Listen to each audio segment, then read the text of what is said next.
এটা চৌম্বক ক্ষেত্র,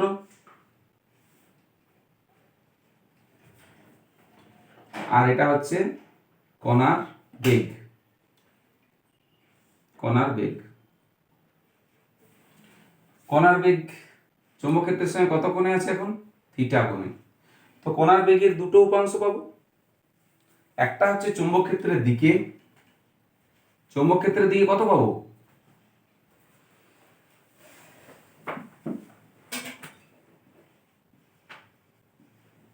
আর চৌম্বক ক্ষেত্রের সঙ্গে সমকোণে কত পাবো?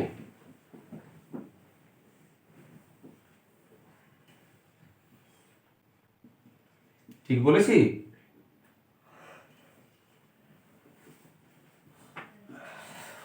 পাবো।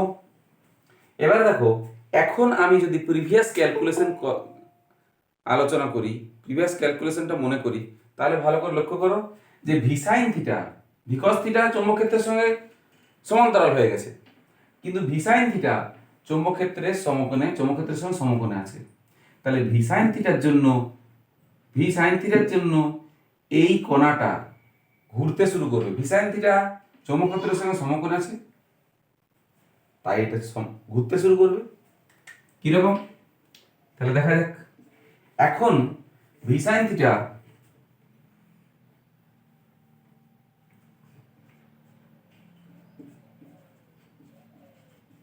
চৌম্বক ক্ষেত্রের সমকোণে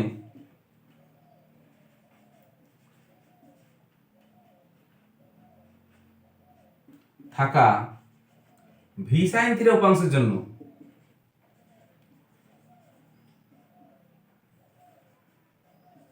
বলো উপাংশের জন্য কি হবে? এই কণাটা কি কোন পথে গতিশীল হবে? বৃত্তাকার পথে। এর গতিটা এরকম হবে,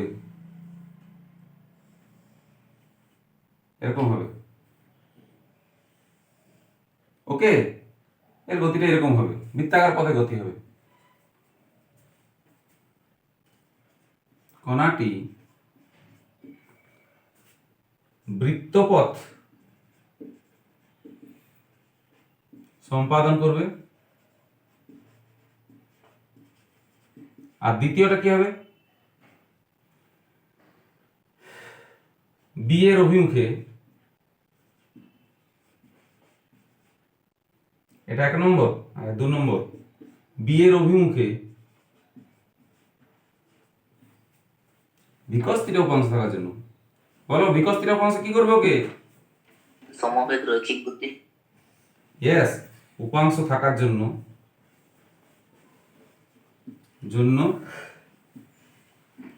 কণাটি বি এর অভিমুখে এগিয়ে যায়। কোন অভিমুখে? বি এর অভিমুখে।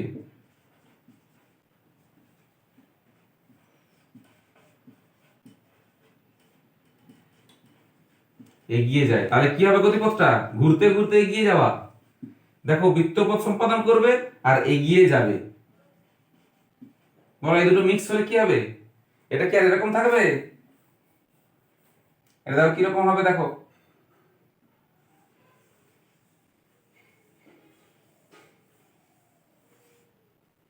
বোঝা গেল? এটা ঘুরতে ঘুরতে এগিয়ে যাবে। যেমন সিঁড়ি থাকে না, খুব মানে অন্য কোনো জায়গায় সিঁড়ি যদি এরকম দেখেছো, বিশেষ করে এগুলো থাকে ইয়েতে, হাসপাতালে থাকে, ইয়েটাকে নিয়ে যেতে হয়, পেশেন্টকে নিয়ে যেতে হয় শুইয়ে, ট্রলির উপরে পেশেন্টকে শুইয়ে নিয়ে যেতে হয়, এরকম এরকম ঘুরে ঘুরে যেতে থাকে, ওকে? এটা তাহলে ঘুরতে ঘুরতে, অতএব কণাটির গতি কি হবে? গতি শঙ্খিলাকার হবে।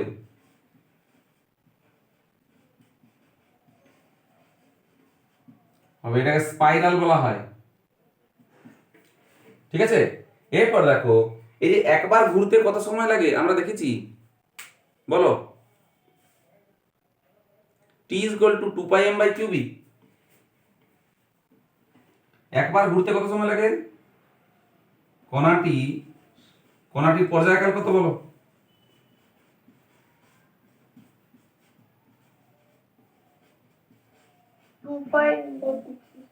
পর্যায়কাল কিন্তু ওইটাই হবে, দেখো 2πm/qb, এটাই কিন্তু পর্যায়কাল। এতে কোনো পরিবর্তন হয়েছে কি বলো? এই টি রাশিটার মধ্যে কোনো কোনো রাশি পরিবর্তনশীল ছিল? হুম। আধান আর চৌম্বক ক্ষেত্র এম, এই তিনটার মধ্যে কোনোটা পরিবর্তন হয়নি, বেগ পরিবর্তন হয়েছে। ওকে, আচ্ছা, কণাটির পর্যায়কাল 2πm/qb। এবার হচ্ছে রেডিয়াস, ব্যাসার্ধ, কণাটির বৃত্তপথের ব্যাসার্ধ।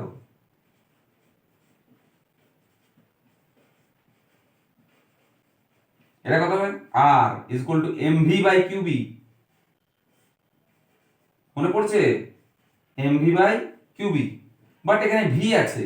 আচ্ছা, এখন ভি এর জায়গায় আমরা কি পাবো? এই যে sin theta পাবো। চৌম্বক ক্ষেত্রের সঙ্গে সমকোণে কোন উপাংশটা আছে?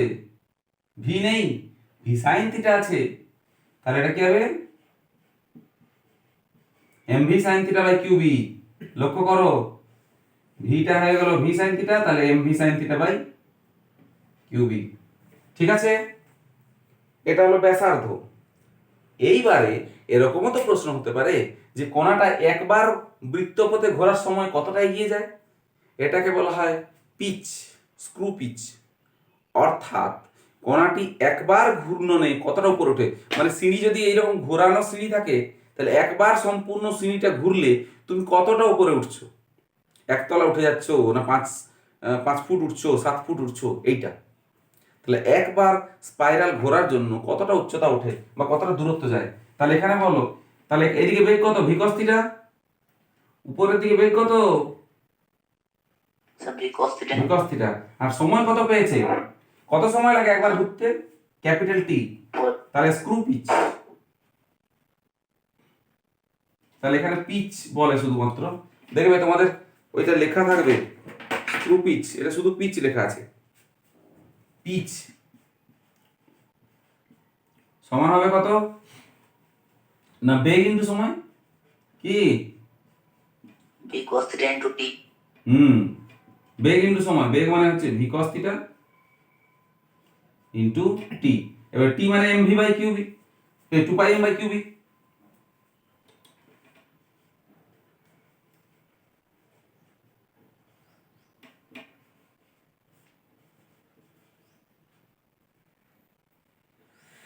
তাহলে কত হলো? 2πmv cos theta by qb। ঠিক আছে, আগের যে ক্যালকুলেশন করেছিলাম, মানে চৌম্বক ক্ষেত্রের সমকোণে গতিশীল কণা, তার ক্ষেত্রে স্ক্রু পিচ থাকেনি, কেন বলতে পারবে? স্যার ওটাতে তো কনিক বেগ ছিল। ওইটাতে ভি cos থিটা জাতীয়, অর্থাৎ চৌম্বক ক্ষেত্রের দিকে কোনো বেগ থাকেনি। ওইটাতে চৌম্বক ক্ষেত্রের অভিমুখে কোনো বেগ থাকেনি। এই বেগটা ছিল ভি সাইন থিটা ছিল, যার জন্য বৃত্তপথ সম্পাদন করতে পারতো। ঠিক আছে, এই বেগটা থাকেনি। ওকে, এখানে দুটো বেগই আছে। ভি সাইন থিটার জন্য কণাটি বৃত্তপথ সম্পাদন করছে, আর ভি cos থিটার জন্য কি হচ্ছে? এগিয়ে যাচ্ছে। তাহলে এটা ঘুরতে ঘুরতে ঘুরতে ঘুরতে এগিয়ে যাবে। বোঝা গেল?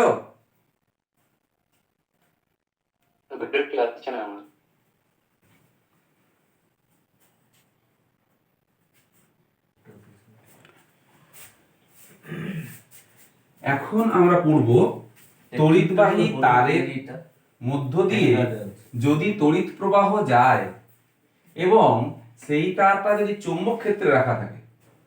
কি বলছি? কোনো তড়িৎবাহী তারকে যদি চৌম্বক ক্ষেত্রে রাখা হয় এবং তার মধ্য দিয়ে যদি তড়িৎ প্রবাহ যায়, তাহলে সেই অবস্থায় ওই পরিবাহী তারের উপর কত বল প্রযুক্ত হবে, সেটা পড়ব। তাহলে চৌম্বক ক্ষেত্রে রাখা তড়িৎবাহী তারের উপর প্রযুক্ত বলের রাশিমালা নির্ণয় করব। নরমালি এই রাশিমালাটা হচ্ছে, আমি তোমাদেরকে জানো, তোমরা আগেই বলে দিই একটু রাশিমালাটা। নরমালি তড়িৎবাহী তারের উপর, চৌম্বক ক্ষেত্রে রাখা তড়িৎবাহী তারের উপর প্রযুক্ত বলের রাশিমালা হচ্ছে F = B I DL cross B, I DL cross B. DL বলতে পারো, এল বলতে পারো, তোমাদের ইচ্ছা। ক্ষুদ্র দৈর্ঘ্য, আচ্ছা এফ এর মানটা কত না বিআইএল, একটু আমি অন্যরকম করলাম মুখস্থ রাখার জন্য, বিআইএল বিল। ওকে, এইটা হচ্ছে তড়িৎবাহী তারের উপর প্রযুক্ত বল। এবার বলবে স্যার তড়িৎবাহী তারের উপর প্রযুক্ত বল এইটা, তাহলে রাশিগুলো কি কি দেখো, বি হচ্ছে চৌম্বক ক্ষেত্র, আই হচ্ছে তড়িৎ প্রবাহ মাত্রা, আর এল হচ্ছে পরিবাহীর দৈর্ঘ্য, সোজা পরিবাহীটা দৈর্ঘ্য। ঠিক আছে, F is equal two BIL. এবারে এই রাশিমালাটা বার করব আমরা, তাহলে হেডলাইনটা কি হবে?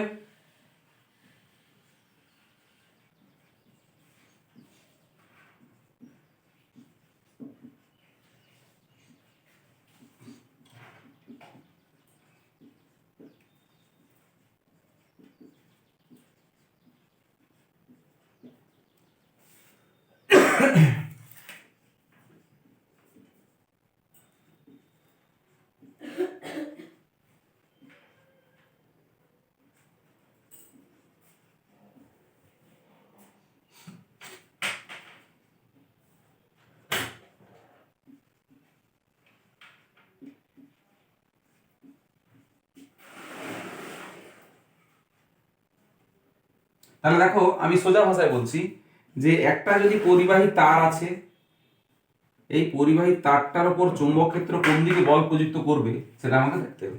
প্রথমে আমরা এটা আলোচনা করব, কোন পরিবাহী তারের উপর তড়িৎ প্রবাহ চলাকালীন চৌম্বক ক্ষেত্র বল প্রয়োগ করে কেন। মনে করো চৌম্বক ক্ষেত্র এদিকে, মনে করো চৌম্বক ক্ষেত্র এদিকে, আর একটা ইলেকট্রন এই দিকে যাচ্ছে।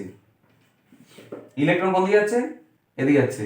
তাহলে দেখো ইলেকট্রনটার উপরে চৌম্বক ক্ষেত্রের জন্য বল প্রযুক্ত হবে, ইলেকট্রনটার উপরে চৌম্বক ক্ষেত্রের জন্য একটি বল প্রযুক্ত হবে কোন নিয়ম অনুযায়ী? কিউভিবি। তাহলে যদি এটা এইভাবে করি, F is equal to E into V B, তাহলে E into V cross B হওয়ার কথা। দেখো ই এর আগে মাইনাস আসবে কারণ চার্জটা নেগেটিভ, ই এর আগে মাইনাস আসবে চার্জ নেগেটিভ, আর ভি ক্রস বি, তাহলে ভি ক্রস বি হলে কোন দিকে যাওয়ার কথা? ভি ক্রস বি হলে কোন দিকে যাওয়ার কথা? বাইরের দিকে। এটা কোন দিকে আসার কথা? বাইরের দিকে। কিন্তু যেহেতু মাইনাস আছে তাহলে যাবে কোন দিকে? ভেতর দিকে। অর্থাৎ একটি বল প্রযুক্ত হবে, ভেতর দিকে একটা বল প্রযুক্ত হবে। চৌম্বক ক্ষেত্রের জন্য ইলেকট্রনটার উপর ভেতর দিকে একটি বল প্রযুক্ত হবে। তো এই একটি বলের জন্য, একটি ইলেকট্রনের উপর প্রযুক্ত ক্ষুদ্র বলের জন্য কি পরিবাহীটা ওইদিকে যেতে পারে? যদি সেই বলটা বৃহৎ মানের হয় তাহলে ইলেকট্রনটাই পরিবাহী থেকে বেরিয়ে যাবে। কিন্তু এখানে একটি ইলেকট্রন নেই, এরকম তড়িৎ প্রবাহ চালানোর জন্য লাখো লাখো কোটি কোটি ইলেকট্রন এর মধ্যে দিয়ে চালানো হচ্ছে। তড়িৎ প্রবাহ হচ্ছে, ভালো করে মনে রাখবে, ইলেকট্রনটা আমি বলেছি এদিকে যাচ্ছে, ইলেকট্রনটা, তাহলে তড়িৎ প্রবাহ হচ্ছে কোন দিকে? এদিকে। প্রবাহ মাত্রা এদিকে হচ্ছে,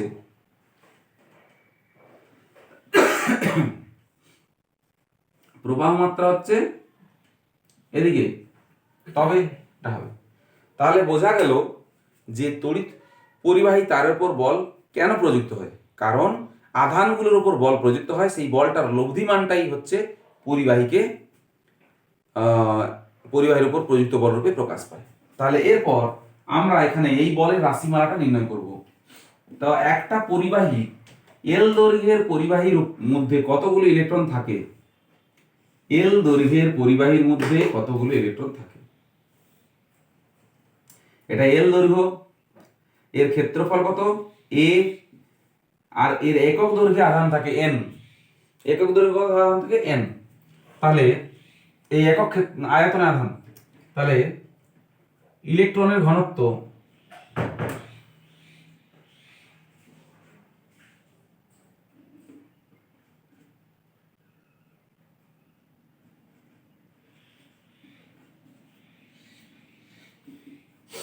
ইলেকট্রনের ঘনত্ব সমান এন হলে এল দৈর্ঘ্যে কতটা আধান থাকে? এল দৈর্ঘ্যের পরিবাহীতে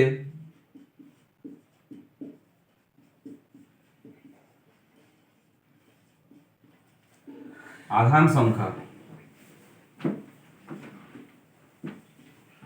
সমান কত n ইন্টু আয়তন, n ইন্টু আয়তন নয় কি? ইলেকট্রন ঘনত্ব মানে কি?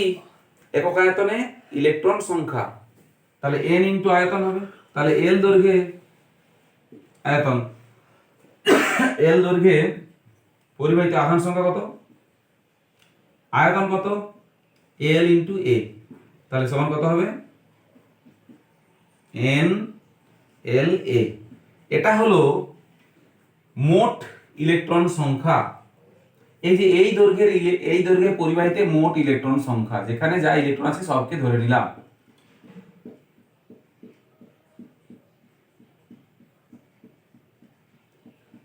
ওকে, এটা মোট ইলেকট্রন সংখ্যা। এবারে প্রযুক্ত বল, আর বল সমান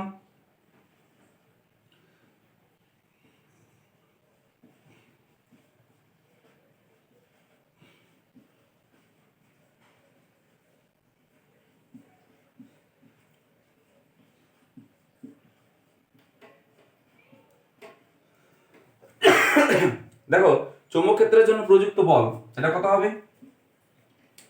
F ইকুয়াল টু কত বলা যাবে, আমরা জানি Q V B, এইটুকু জানি, বা Q into V cross B যা বলবে আর কি। আমরা এখন শুধু মানের দিক থেকে বলছি, Q VB সাইন থিটা বলতে পারি, Q VB sine theta. Why sine theta? যে তারের অভিমুখটা কিন্তু তড়িৎ প্রবাহের অভিমুখে সঙ্গে সমকোণে নাও থাকতে পারে। মনে রাখবে যে তারের অভিমুখটা কিন্তু তড়িৎ প্রবাহের অভিমুখের সঙ্গে সমকোণে নাও থাকতে পারে, এই জন্য কিউ ভিবি সাইন থিটা লিখলাম। একেবারে প্রতিটা আধানের গতি সমকোণে নাও থাকতে পারে, কিউ ভিবি সাইন থিটা। বুঝতে পারছো কেন বলটা? এরপর দেখো চৌম্বক ক্ষেত্রে প্রযুক্ত বল একটি আধানের, চৌম্বক ক্ষেত্রের জন্য একটি আধানের উপর প্রযুক্ত বল।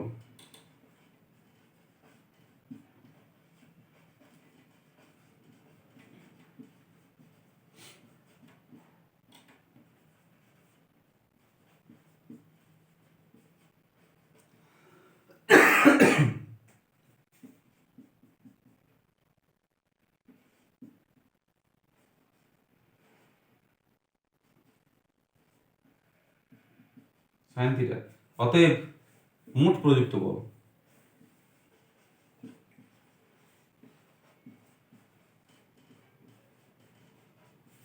সমান কত হবে, আধান সংখ্যা, এই যে আধান সংখ্যা ইন্টু একটির উপর প্রযুক্ত বল, তাহলে n ইন্টু f।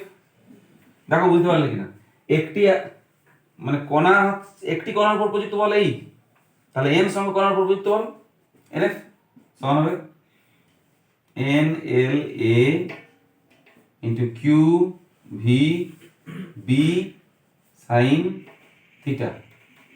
ওকে, এইবারে মনে রাখবে এই যে কিউ হলো ইলেকট্রন, তাহলে এখানে কত বসবে, মাইনাস ই, তাহলে বসবে মাইনাস, আমি ওটা ই করে দিচ্ছি। আর কারেন্টের মানটা কত, এনই ভিডিএ, তোমরা জানো এনই ভিডি এ, তড়িৎ প্রবাহের মানটা হচ্ছে এনই ভিডিএ, তাহলে minus N L A E V B sine theta. তাহলে দেখো এন ই ভি এ, এই সবগুলোকে নিয়ে আমরা কি করব, আই মাইনাস আই, এটা আছে এল আছে আর বি আছে, এল বি সাইন থিটা। ঠিক আছে, বা এটাকে বলতে পারো F is equal to minus B I L sin theta, যে যেমন ভাবে মনে রাখতে পারো। কিন্তু যখন ভেক্টর দেব তখন কি আসবে, যখন ভেক্টর দেব তখন কি আসবে, দেখো ভেক্টর দিলে তখন আসবে এই ফাইনাল পুরো, এই মাইনাসটা কেন এসছে বুঝতে পেরেছো? এই যে মাইনাসটা কেন আসছে বুঝতে পেরেছো? শুধুমাত্র ইলেকট্রন এর জন্য। ইলেকট্রন আধানটা থাকলে এখানে মাইনাস আসবে, যদি ধনাত্মক আধান থাকতো তাহলে মাইনাস আসতো না। এখানে ফাইনালি হবে আই এল ক্রস বি, ঠিক আছে। ফোর স্টার যদি অভিমুখ ধরে নেওয়া হয় তাহলে কারেন্টের অভিমুখ যা হবে সেই অনুযায়ী কারেন্টের অভিমুখ দেখো F is equal to L cross B, চৌম্বক ক্ষেত্রের অভিমুখ আর এই যে দৈর্ঘ্যের অভিমুখটা মনে রাখবে, তড়িৎ প্রবাহের অভিমুখই ধরা হয়েছে ওখানে, দৈর্ঘ্যের অভিমুখটা তড়িৎ প্রবাহের অভিমুখ ধরা হয়েছে আই এল ক্রস বি, ঠিক আছে। তো দেখো আমরা কিভাবে বার করলাম। আগে দেখলাম পরিবাহীতে মোট আধান কত আছে,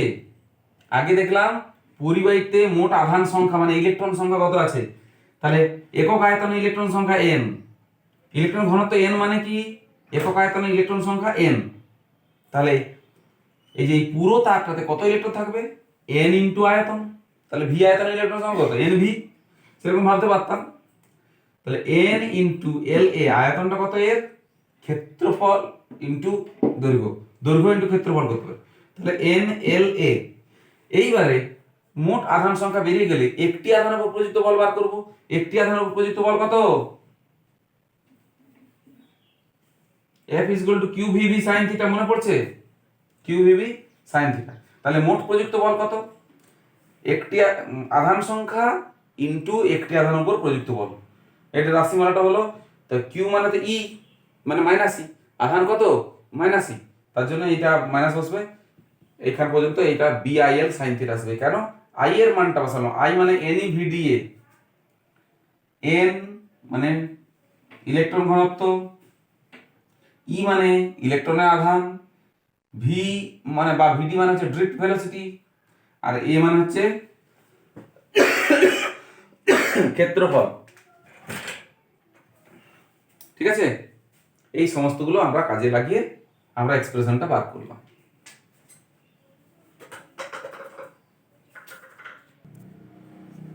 ওয়ান মিনিট, তোমাদের একটা যখন আইটা বসাই, এই যে আইটা লক্ষ্য করো, আমরা এখানে একটা ভুল করে গেছি, কেয়ারলেস মিস্টেক করে গেছি আই এর পরে। আমরা আই যদি এখানে না নিই তাহলে এক্সপ্রেশন ঠিক ছিল, যখনই আই নিলাম তখন মাইনাসটা থাকবে না, because I is equal two কি, লক্ষ্য করো আই এর যদি মান বলি তাহলে NeVDA, আই এর যদি মান বলি তাহলে NeVDA, কিন্তু যদি ইলেকট্রনের অভিমুখের সঙ্গে আই এর অভিমুখটা মেলাই, যখন আই আমরা বলেছি তখন NeVDA বলে চলে এসেছি মানের দিক দিয়ে। তো তোমাদের দিক থেকে প্রশ্ন আসলো যে স্যার এখানে মাইনাস, এখানে কেন মাইনাস নেই। এখানে আমাদের এই দুটো লাইনে দেখো, এই একটা লাইন আর এই লাইনে ভুলটা হয়েছে আর কি, সামান্য। কি ভুল হয়েছে লক্ষ্য করো, যে I ইকুয়াল টু NeVDA আমরা লিখতে অভ্যস্ত, কিন্তু আসলে I ইকুয়াল টু NeVDA নয়, আসলে I ইকুয়াল টু, বলো কি বলো তো, মাইনাস NeVDA, ঠিক আছে। তাহলে আমরা যে আগে ক্যালকুলেশন করেছিলাম I ইকুয়াল টু NeVDA, সেটা কিন্তু ঠিক নয়, হচ্ছে I ইকুয়াল টু হচ্ছে মাইনাস NeVDA, অর্থাৎ এই যে এখানে মাইনাসটা এই লাইনে থাকবে না, এই মাইনাসটা এই লাইনে থাকবে না। তাহলে আমরা শুধু এই লাইনে একটা মিস্টেক করেছি, যেটা আমাদের অভ্যাসবশত হচ্ছে প্রতিবর্ত ক্রিয়ার মতো, কারণ আমরা মুখস্থ করেছিলাম I ইকুয়াল টু NeVDA, যার জন্য এখানে ভুল হয়েছে, আর এটাই এখানে ভুল হয়েছে। এবারে বোঝা গেল কেন মাইনাসটা নেই, ঠিক আছে। এটা তোমরা প্রশ্ন করেছো, এটা ভালো। তাহলে দেখো আমরা আলোচনা করছি দুটি সমান্তরাল ঋজু পরিবাহী তারের উপর ক্রিয়াশীল বল। তো দুটি সমান্তরাল পরিবাহী তার আঁকার আগে আমি একটি তার আঁকলাম, মনে করলাম এটি একটি তার, তারের মধ্যে দিয়ে কারেন্ট যাচ্ছে I2, তারের মধ্যে দিয়ে কারেন্ট যাচ্ছে I2, এবং এইখানে চৌম্বক ক্ষেত্র হচ্ছে B1, তাহলে কত হবে এর উপর প্রযুক্ত বলটা কত হবে, B1 I2L হবে কি না, আর তার সঙ্গে সাইন থিটা, তার সঙ্গে সাইন থিটা। যদি ওই আই আর ডিএল এবং বি পরস্পর সমকোণে না থেকে অন্য কোণে থাকে তাহলে সাইন থিটাও থাকবে। ঠিক আছে, তো মনে করলাম যে চৌম্বক ক্ষেত্রটা এবং তড়িৎ প্রবাহটা এই যে এই জায়গাটা 90 ডিগ্রি, পরস্পর কত 90 ডিগ্রি। আচ্ছা এর উপর কোন দিকে, এদিকে যদি চৌম্বক ক্ষেত্র আর এদিকে বেগ হয়, ওই যে বলটা কত তোমরা জানো, I DL cross B, F is equal to, আমি একটু মুছে দিলাম কারণ জায়গাটা আমার দরকার। এটা 2 নম্বর তার, 2 নম্বর তার এদিকে তড়িৎ প্রবাহ যাচ্ছে, চৌম্বক ক্ষেত্র বললাম ভেতরের দিকে, এটা হচ্ছে চৌম্বক ক্ষেত্র, এটা হচ্ছে তড়িৎ প্রবাহের অভিমুখ, এটা হচ্ছে 90 ডিগ্রি অ্যাঙ্গেলটা। ঠিক আছে, তাহলে F ইজ ইকুয়াল টু কত হবে, আই এল ক্রস বি, এইটা হবে। ঠিক আছে, তাহলে F is equal two F এর মান কত হবে, দেখো এটা হচ্ছে I2, এটা B1, আমি ধরে নিয়েছি I2 মানে দ্বিতীয় প্রবাহ মাত্রা, তাহলে 1 নম্বর প্রবাহ মাত্রা আছে, তাহলে এখানে চৌম্বক ক্ষেত্র থাকলে এখানে তড়িৎ প্রবাহ থাকলে তার উপর প্রযুক্ত বল হবে এইটা, এর মান হবে B1 I2 L, BIL তোমরা জানো, আর সাইন 90, তাহলে সাইন 90,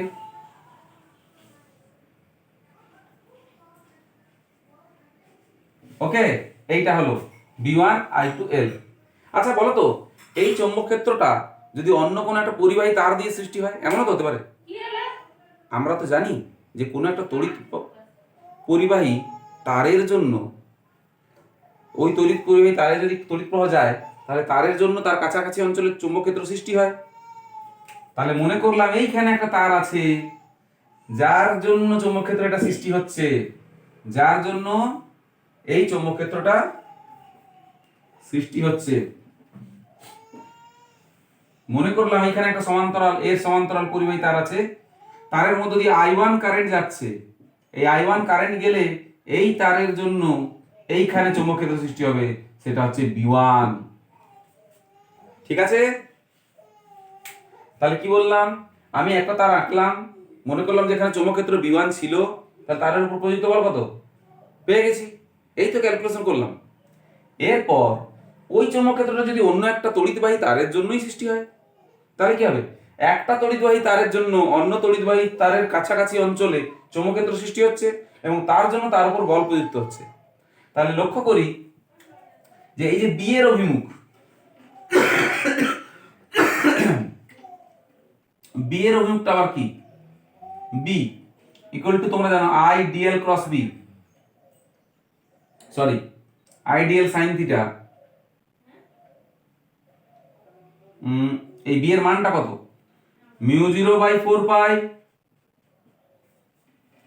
ইন্টু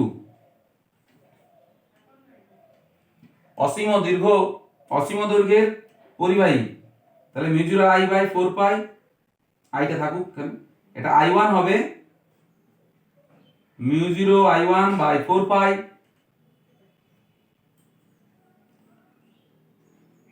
আর ইন্টু 2, তোমরা জানো μ0I1/4 আর ইন্টু 2, তাহলে B1, এটা B1 হবে তড়িৎ 1 নম্বরের তড়িৎ প্রবাহের জন্য, এটা আর দূরত্বে অন্য একটা বিন্দুতে চৌম্বক ক্ষেত্র মান কত হবে, μ0I1/4 আর ইন্টু 2, এটা মানটা।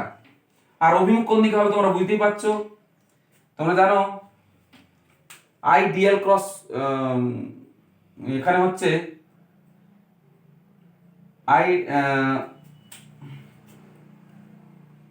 বি এর অভিমুখ যদি বার করতে চাই তখন হয় আই ডিএল ক্রস আর, তোমাদের মনে আছে হয়তো একটা ধ্রুবক বাই আর কিউ, তোমাদের এটা মনে আছে, আর এই ধ্রুবকটা হচ্ছে μ0 আর এখানে আই থাকবে বাই 4 তোমরা এটা জানো আইডিয়াল ক্রস আর। তাহলে ডিএল ক্রস আর যদি করি এদিক থেকে, লক্ষ্য করো এইদিকে যদি যাই তাহলে চৌম্বক ক্ষেত্রের অভিমুখ কোন দিকে হবে, ভেতর দিকে। এই তারটা দেখো আর এই ডিসটেন্সটা দেখো, যদি এইখান থেকে আমরা এইদিকে ঘোরাই, এই যে আই থেকে আর এর দিকে বা ডিএল থেকে আর এর দিকে ঘোরাই, তাহলে কি হবে, চৌম্বক ক্ষেত্র কোন দিকে, ভেতর দিকে হবে। এটার এই পরিবাহী তারটার জন্য চৌম্বক ক্ষেত্র ভেতর দিকে হবে।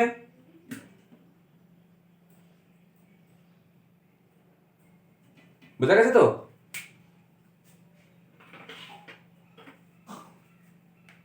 এই দেখো, এটা হচ্ছে ডিএল, এটা হচ্ছে আর। তাহলে ডিএল ক্রস আর যদি ঘোরানো যায়, ডিএল থেকে আর এর দিকে যদি ঘোরানো যায়, ডিএল থেকে আর এর দিকে যদি ঘোরানো, তাহলে চৌম্বক ক্ষেত্র ভেতর দিকে।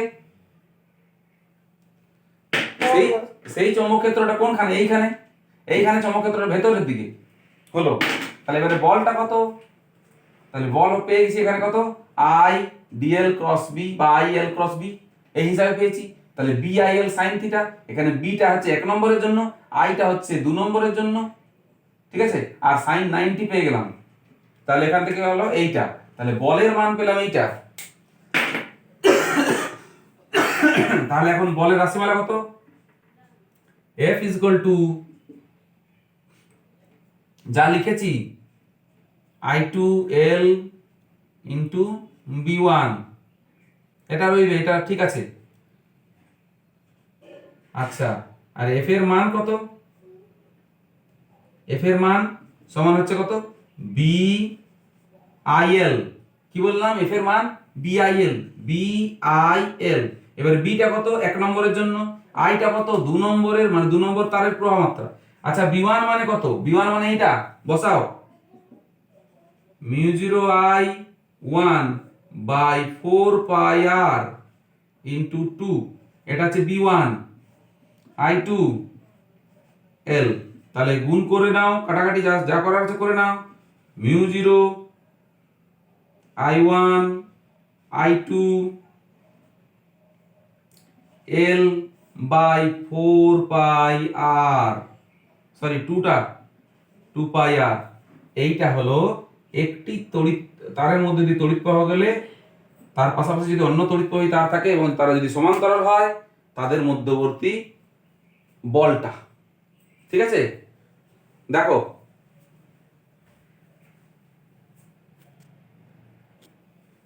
দেখো তোমাদের বইয়ে ক্যালকুলেশন করা আছে কিভাবে, বইয়ে ক্যালকুলেশন করা আছে একটি তড়িৎ প্রবাহী তার আছে যার মধ্যে দিয়ে তড়িৎ প্রবাহ I1, এর জন্য কোন একটা বিন্দুতে চৌম্বক ক্ষেত্র হচ্ছে B1, বা এই তারের উপর, দ্বিতীয় তারের উপর কোন বিন্দুতে চৌম্বক ক্ষেত্র হচ্ছে B1, সেই B1 এর মান কত বার করে নিচ্ছে আগে। তারপরে বলেছে যদি ওই তড়িৎবাহী তারের মধ্যে দিয়ে I2 তড়িৎ প্রবাহ যায়, তাহলে চৌম্বক ক্ষেত্র জন্য B1 চৌম্বক ক্ষেত্রের জন্য ওই I2 তড়িৎ পরিবাহী তড়িৎ প্রবাহ যুক্ত তারের উপর প্রযুক্ত বল কত, সেটা বার করেছে এইটা, ঠিক আছে। এটা হলো ওদের প্রসেস। আর আমি কি বললাম, মনে করলাম তোমরা জানো যে তড়িৎবাহী তারের উপর চৌম্বক ক্ষেত্রের প্রক্রিয়া আছে, তাহলে কি মনে করলাম I2 একটা তড়িৎ প্রবাহ একটা তারের মধ্যে দিয়ে, আর সেখানে চৌম্বক ক্ষেত্র হচ্ছে B1, তাহলে প্রযুক্ত বলটা কত হবে আমি আগে দেখে নিলাম।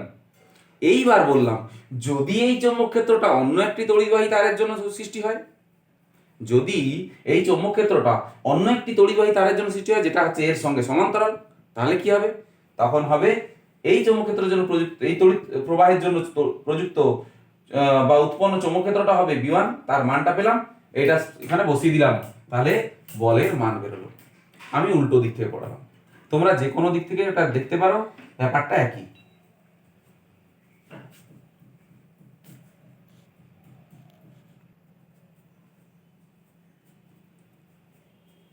আমি আরেকবার বলে দিচ্ছি, যদি এই ডিসটেন্সটা r = 1 মিটার হয়, আর f কত বললাম, r = 1 মিটার যদি হয়, যদি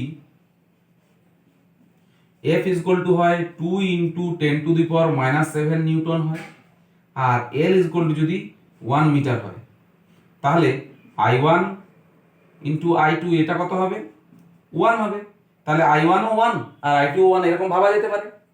তাহলে ডেফিনিশন বলার সময় কি বলবো, অ্যাম্পিয়ারের ডেফিনিশন, যে 1 মিটার, ভালো করে লক্ষ্য করবে, 1 মিটার দূরত্বে থাকা দুটি সমান্তরাল ঋজু পরিবাহী তারের মধ্য দিয়ে যে সমমানের তড়িৎ প্রবাহ গেলে, সমমানের তড়িৎ প্রবাহ যেতে হবে, যে সমমানের তড়িৎ প্রবাহ গেলে তার দুটির কতটা দৈর্ঘ্যে, এল মানে কতটা 1 মিটার, তার দুটির প্রতি একক দৈর্ঘ্যে মানে প্রতি 1 মিটার দৈর্ঘ্যের উপর অতটা বল, 2 মিটার হলে তার চেয়ে বেশি বল প্রতি একক দৈর্ঘ্যে 2 × 10⁻⁷ নিউটন বল প্রযুক্ত হয়, ঠিক আছে, তাকে বলা হচ্ছে কি, বা সেই সমমানের তড়িৎ প্রবাহগুলিকে বলা হচ্ছে কি 1 অ্যাম্পিয়ার।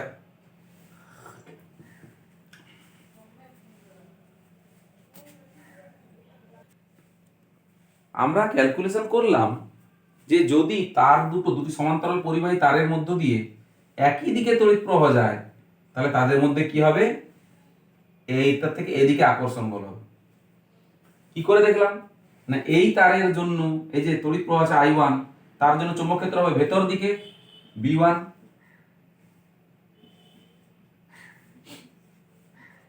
চৌম্বক ক্ষেত্র হবে ভেতর দিকে, আর এই I2 তড়িৎ প্রবাহ I2 এর সঙ্গে এটা ক্রিয়া করার জন্য কি হবে, বলটা হবে এদিকে, অর্থাৎ F। তাহলে আকর্ষণ বল এই তারটা ওকে আকর্ষণ করবে, ওই তারটা একে আকর্ষণ করবে। এটা হয়েছে আমাদের আগের আলোচনা। তো এখন যদি তার দুটোর মধ্যে দিয়ে তড়িৎ প্রবাহ বিপরীতমুখী হয় তাহলে কি হবে, লক্ষ্য রাখো 2 নম্বর তারের মধ্যে দিয়ে তড়িৎ প্রবাহ এদিকে হচ্ছে, মনে করছি 2 নম্বর তারের মধ্যে তড়িৎ প্রবাহ এদিকে হচ্ছে, তাহলে বি আছে এদিকে আর I2 আছে এইদিকে, তাহলে এখন বলটা কোন দিকে প্রযুক্ত হবে, এখন বলটা হবে এই দিকে প্রযুক্ত হবে F, তাহলে বিকর্ষণ হবে। অর্থাৎ ওই যে IDL × B এই সূত্রটা কোন সূত্র অনুযায়ী, F = IL × B, BIL যেটা আসছিল এইটা, এই সূত্র অনুযায়ী হবে, আমরা এই সূত্র অনুযায়ী হবে না, বলা ভুল, এই সূত্র অনুযায়ী আমরা বলের অভিমুখ নির্ণয় করতে পারবো। বল তো সূত্র অনুযায়ী হবে কি, বল অলরেডি প্রযুক্ত হয়, ওইটার পরে সূত্র আবিষ্কার হয়েছে, ঠিক আছে। তা এই সূত্রটা দেখে আমরা বলের অভিমুখ পাবো, ঠিক আছে, এটা হলো। এরপর তির্যক প্রবাহের সূত্র, মনে করো দুটো এই যে এইরকম তড়িৎ প্রবাহ দুটো কাছাকাছি আসছে, তাহলে কি হবে, এরা আকর্ষণ করবে। তাহলে যদি দুটো তির্যক পরিবাহী তারের মধ্য দিয়ে তড়িৎ প্রবাহ একটি নির্দিষ্ট বিন্দুর অভিমুখে এগিয়ে যায়, মানে মিলিত হওয়ার চেষ্টা করে, তখন তাদের মধ্যে আকর্ষণ হবে। আর যদি এরকম হয় তাহলে তাদের মধ্যে বিকর্ষণ হবে, এরকম হলে বিকর্ষণ হবে, ঠিক আছে। তা এই মোটামুটি তির্যক প্রবাহের সূত্রগুলো দেবে। সমান্তরাল পরিবাহী তারের মধ্য দিয়ে ওই আকর্ষণ আর বিকর্ষণ দেখাবার জন্য দেখবে তোমাদের স্কুলে বা বইয়ে তো আছে, বইয়ে ছবি দেখতে পাচ্ছ, স্কুলে একটা প্র্যাকটিক্যাল আছে, পাঠ আছে, হ্যাঁ, তাদের মধ্যে তোমাদের ছবি দেখো, ছবির মধ্যে আছে সেরকম করে দেওয়া আছে, একই দিকে তড়িৎ প্রবাহ গেলে কি হবে আর বিপরীত দিকে তড়িৎ প্রবাহ গেলে কি হবে। তাছাড়া রজেটের স্পন্দনশীল কুণ্ডলী, এটা একটা আছে, রজেটের স্পন্দনশীল কুণ্ডলী, আর আছে ওই বার্লো চক্র, রজেটের স্পন্দনশীল কুণ্ডলী আর আছে বার্লো চক্র। আমরা এক্ষুনি পড়লাম যে যদি দুটো পাশাপাশি সমান্তরাল পরিবাহী তারের মধ্য দিয়ে একই দিকে তড়িৎ প্রবাহ যায়, তাহলে তারা আকর্ষণ করে। তাহলে যদি মনে করে এটা একটা স্পাইরাল হয়, স্পাইরালের প্রতিটা তার তো পরস্পর তার উপরের তার বা নিচেরটার সঙ্গে সমান্তরাল নয় কি, স্পাইরালের প্রতিটা অংশ তার উপরেরটার সঙ্গে বা নিচেরটার সঙ্গে সমান্তরাল। দেখো এই তারটা এটার সঙ্গে সমান্তরাল, এটা আবার এটার সঙ্গে সমান্তরাল নয় কি, সমান্তরাল। তাহলে স্পাইরালের প্রতিটা কুণ্ডলী যদি উপর থেকে পাইপে জল ছাড়ার মতো ছেড়ে দিই, বা যদি তড়িৎ প্রবাহটা ভেবে দেখি, তাহলে দেখব প্রতিটি কুণ্ডলীর মধ্যে তড়িৎ প্রবাহ তার পাশের কুণ্ডলীর সঙ্গে সমান্তরাল। তাহলে এদের মধ্যে যদি তড়িৎ প্রবাহ পাঠানো যায় একটি নির্দিষ্ট দিক থেকে অন্য দিকে, তাহলে কি হবে, এদের মধ্যে আকর্ষণ হবে না বিকর্ষণ হবে, আকর্ষণ হবে। আর যদি সেই তড়িৎ প্রবাহ বন্ধ করে দেওয়া হয় তাহলে কি হবে, যদি তড়িৎ প্রবাহটা বন্ধ করে দেয় হয় তাহলে কি হবে, আকর্ষণটা কেন করছিল, আর যদি তাহলে তড়িৎ প্রবাহ বন্ধ করে দিলে কি হবে,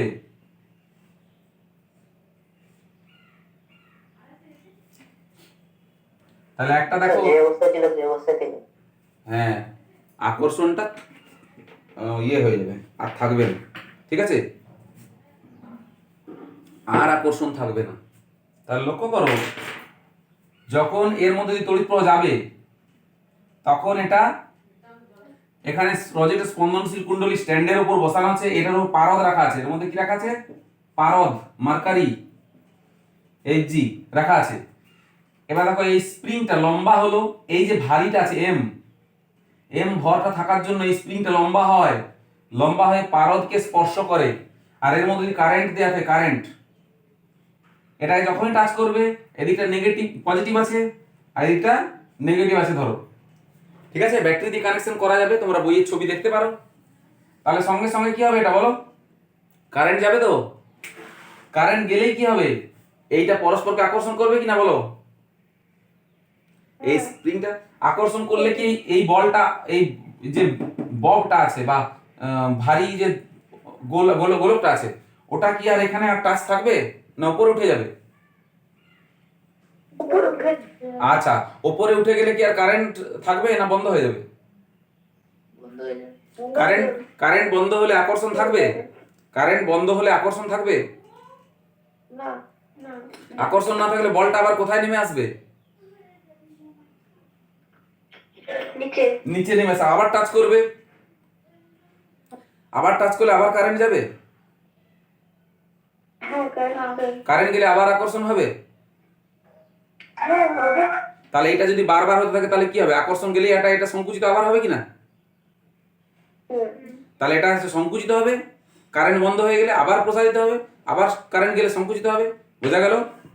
এটাকে বলা হচ্ছে রজেটের স্পন্দনশীল কুণ্ডলী। ঠিক আছে, এরপর আছে বার্লো চক্র। তোমরা নিজেরা এগুলো দেখবে।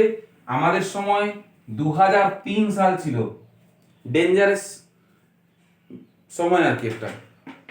কেন বলছি? তোমাদের এই সময় করোনার জন্য তোমরা পারছো না, আর সেই সময় বুদ্ধদেব সরকার টিউশনটা বন্ধ করেছিলেন কোনো কারণবশত।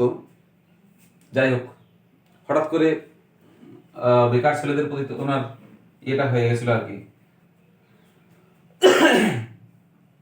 তো 2003 সালে এটা হয়েছিল। অ্যাকচুয়ালি 4 সালে ভোট ছিল, বলে দিচ্ছি, 4 সালে ভোট ছিল সম্ভবত, আর 9 সালে ভোট ছিল, এরকম ব্যাপার। তো তার জন্যই সম্ভবত হয়, বা 3 সালে ভোট ছিল, এরকম একটা হবে, 3 বা 4 একটা ভোট ছিল, এটা সময় সময় হয়। আচ্ছা, এবার দেখো বার্লো চক্র।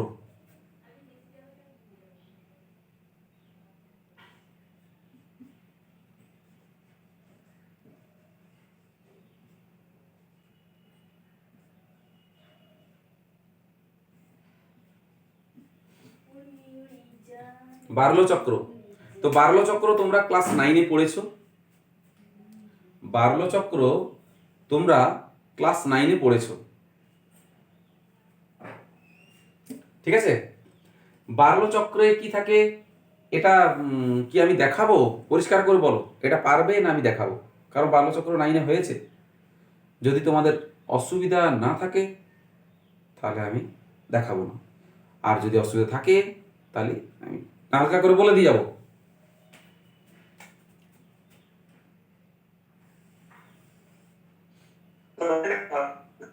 বলে দিলেই ভালো হয় না?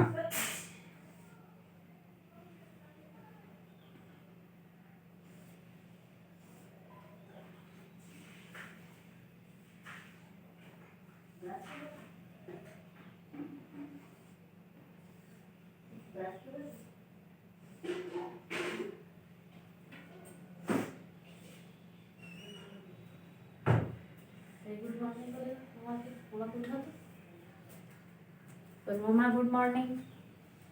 দেখো, এটা হচ্ছে বার্লো চক্র। বার্লো চক্রের ছবিটা আমি আঁকছি। তাহলে আমরা এখন পড়বো বার্লো চক্র। ঠিক আছে, তো লক্ষ্য করো, একটা অশ্বক্ষুরাকৃতি হ্রদ, এই দূর কি বললাম, বার্লো চক্র পড়ছি আমরা। বার্লো চক্র অশ্বক্ষুরাকৃতি চুম্বক একটা দেয়া আছে। কি? অশ্বক্ষুরাকৃতি চুম্বক। অশ্বক্ষুরাকৃতি চুম্বকের মাঝে অশ্বক্ষুরাকৃতি চুম্বক যেটা বলছি, এই চুম্বকটার মাঝে একটা পাত্র আছে, পাত্রের মধ্যে পারদ রাখা আছে। কি রাখা আছে? পারদ, পারদ রাখা আছে। এরপর দেখো এদিকে একটা তার আছে, ব্যাটারির নেগেটিভ প্রান্ত আর পজিটিভ প্রান্ত দুটো আছে। এটা হচ্ছে স্ট্যান্ড, এটা হচ্ছে স্ট্যান্ড। স্ট্যান্ড থেকে এটা স্ট্যান্ড, এই স্ট্যান্ড থেকে এই দিক থেকে তড়িৎ প্রবাহ চালনা করা হচ্ছে। স্ট্যান্ড থেকে এইটা, এই যে এর কেন্দ্র পর্যন্ত তোমরা জানো এটাকে ফিক্সড করা আছে, চাকাটা ঝোলানো আছে। স্ট্যান্ড থেকে এই চাকাটা ঝোলানো আছে। এরপর তড়িৎ প্রবাহ, আমি আর তড়িৎ প্রবাহের কানেকশনগুলো দেখাবো না, কানেকশনগুলো আর দেখাবো না। আমি শুধু বলে দিচ্ছি যে এই দিক থেকে তড়িৎ প্রবাহ নিচের দিকে যাচ্ছে। ধরে নাও এই দিকটা পজিটিভ আর এই দিকটা নেগেটিভ। এই যে এই প্রান্তের সঙ্গে নেগেটিভ প্রান্ত যুক্ত আছে, এটার সঙ্গে ব্যাটারির নেগেটিভ প্রান্ত যুক্ত আছে। অবশ্যই এটা ডিসি কারেন্ট, ব্যাটারির নেগেটিভ প্রান্ত যুক্ত আছে। তো যখনই এই বার্লো চক্রে, ভালো করে শুনবে, তড়িৎ প্রবাহ কোন দিক থেকে যাবে? উপর দিক থেকে নিচের দিকে। আচ্ছা, এই চৌম্বক ক্ষেত্রের এই দিকটা হচ্ছে এন আর এই দিকটা হচ্ছে এস। তাহলে চৌম্বক ক্ষেত্র কোন দিকে? ভেতরের দিকে। চৌম্বক ক্ষেত্র কোন দিকে? ভেতরের দিকে। ঠিক আছে? তাহলে চৌম্বক ক্ষেত্র ভেতর দিকে মানে এদিকে, এন থেকে এস। তো চৌম্বক ক্ষেত্র এদিকে, এইটা যদিও এর এইখানে দেখতে পাওয়া যায়, চৌম্বক ক্ষেত্র হচ্ছে এদিকে। আর তাহলে গতি, বার্লো চক্রের যে পরিবাহীটা আছে তার উপর প্রযুক্ত বলটা কোন দিকে হবে?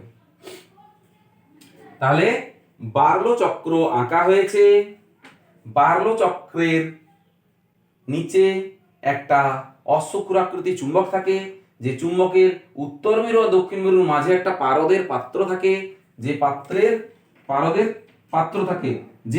পারদ রাখা থাকে, এবং পারদের পাত্রটাতে বার্লো চক্রের একটা খণ্ড বা একটা পার্ট টাচ করে থাকে। এদিকটা সাউথ পোল, এদিকটা নর্থ পোল। তাহলে তড়িৎ কোন দিকে, চৌম্বক ক্ষেত্র কোন দিকে হবে? এদিক থেকে এদিকে। তাহলে চৌম্বক ক্ষেত্র এদিকে। লক্ষ্য রাখো চৌম্বক ক্ষেত্র ভেতর দিকে। তো তোমরা ফ্লেমিং এর লেফট হ্যান্ড রুল বা যেটা আছে ওটা যদি ইউজ করো, ঠিক আছে, তাহলে দেখো তড়িৎ প্রবাহ কোন দিকে? বাম হস্তের রুলটা, তড়িৎ প্রবাহ কোন দিকে? নিচের দিকে। চৌম্বক ক্ষেত্র কোন দিকে? ভেতরের দিকে। দেখো আমি হাতটা ঠিকঠাক বোঝাতে পেরেছি? হাতটা ঠিকঠাক বোঝাতে পেরেছি? তড়িৎ প্রবাহ কোন দিকে? নিচের দিকে। আচ্ছা, চৌম্বক ক্ষেত্র কোন দিকে? ভেতর দিকে। তাহলে দেখো বাম হাতের